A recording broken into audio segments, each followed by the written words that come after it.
952, Big 550 KTRS, St. Louis County Police Association President, Mr. Gabe Crocker. Gabe, good morning. Welcome back to Big 550 KTRS. Good morning. We've had you here all last week talking about the latest with the police response and the lootering and what was going on last week. Let's just sort of finish up from last week. The worst of it over? What are the police officers thinking and doing in terms of that? It does seem that the worst parts of this thing are over. Especially the violence, the gunshots. A few sporadic issues here and there. Our officers are still out there in force.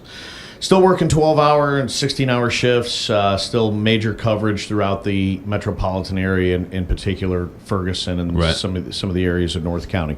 So we're still addressing issues up there. And now what you've seen are these mobilized protests that are hitting various locations, retail locations throughout the St. Louis area. And we have response teams that can get there relatively quick. And in case that situation were to get out of control, they can effect arrests if they need to. We're trying to allow some, room for the protest, right? Without trying to incite individuals. If they want to sit, I guess, in an intersection for 2 or 3 minutes, and that's what they need to do, we're trying to make efforts to let that happen. Right. We're trying to work to a degree with the individuals that are organizing these protests. Let them National Guard, are they still out there? They're still around. Yeah, they're still, again, they're in positions and roles. They're perimeter security. They're parking garage security. Visibility and security at some retail areas around here. There's probably a couple of them over at the Galleria right now. We've heard Galleria. We've heard Ferguson. We've heard the Scott Trade Center. I know there was some protesters out at the Dome, and every time there's sort of these, as you say, these mobile task force. Do you guys know where they're going to be, or are you guys called when they show up? Well, we certainly have intelligence gathering efforts. We monitor social media. We have those resources at our disposal where we can sometimes get a little bit of a jump on the situation and get officers in the area that can help minimize or help, listen, if we can divert traffic, if we can do things to maybe try to ease a little bit of the discomfort that the general public will incur as part of these peaceful protests or civil disturbance, we'll do that if we can. All right. Last night, the Rams, it's been well documented. It's a national story.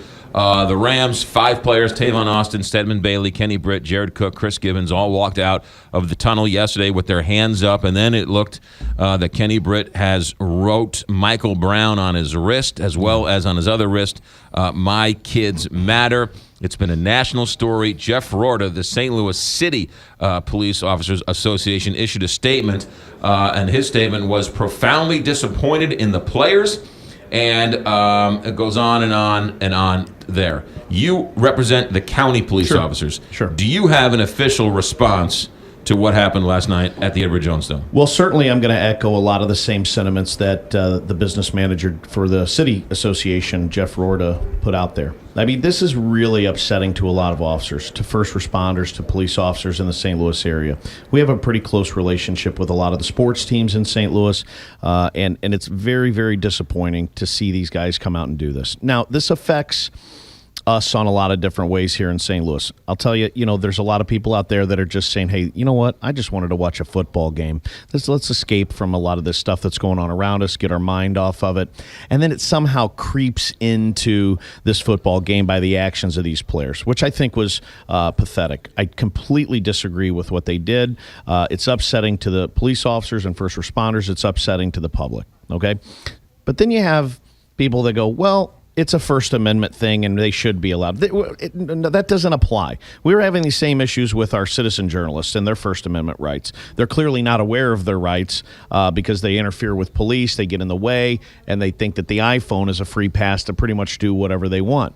Same with some of the looters and rioters, that the First Amendment may apply. So that doesn't apply here. We're talking about an organization that fines players if they celebrate a little too much in the end zone.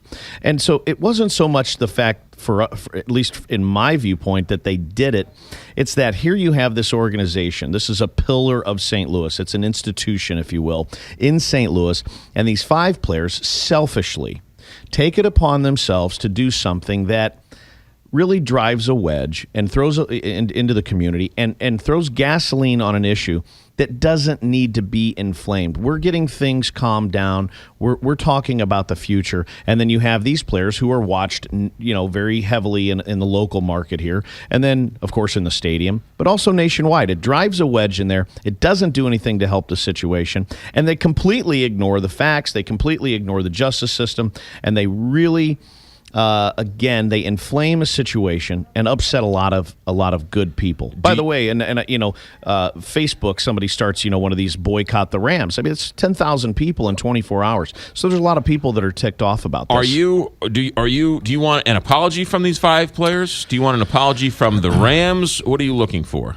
I want a response. And I can't tell them what to say. Certainly, I think an apology would be appropriate, but not just for police. Not because the police officers are so timid that we get upset but it's that you inflame the situation that we've been so intimately involved in. And these guys don't even live in St. Louis. They're stopping here on as they're touring and doing their playing the games. So yeah, I think an apology, but I think an apology to St. Louis. Do you think the Rams? Oh, absolutely. The Rams organization. The Rams organization. These are employees of the Rams organization. I can tell you right now, we've had a police officers, in the last couple of months that have made some decisions, and you've heard the chiefs of police in those police departments say, you know what?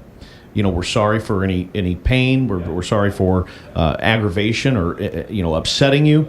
It's just the wrong time, and it's the wrong place to do it. And there's rules against it. These guys are employees. Again, First Amendment doesn't necessarily apply there. They did something they shouldn't have done. It's a national story because it's very upsetting to a lot of people. And I really abhor that decision that they come out and do this. And I expect to hear something from the NFL and from the Rams today. There were extra police officers on duty yesterday protecting the dome, were there not? Yes. We always put extra officers down there. That's an agreement that we have. We have county officers down there. We have city officers down there. We walk these guys to their cars. We protect the locker rooms. We do a tremendous amount of security down there to make sure that these players and the fans are safe in these facilities. So again, it just inflames a situation that doesn't need to be inflamed. I mean, go ahead. Go ahead. I got 10 seconds. Okay. It's very frustrating. I want an apology, and I think a lot of people in St. Louis would like an acknowledgement. That is Gabe Crocker, St. Louis County Police Association president, with an official response. Is that fair enough to say? I think so. All right. It is 8 o'clock. Gabe, thanks for coming in, giving us an update. Thanks.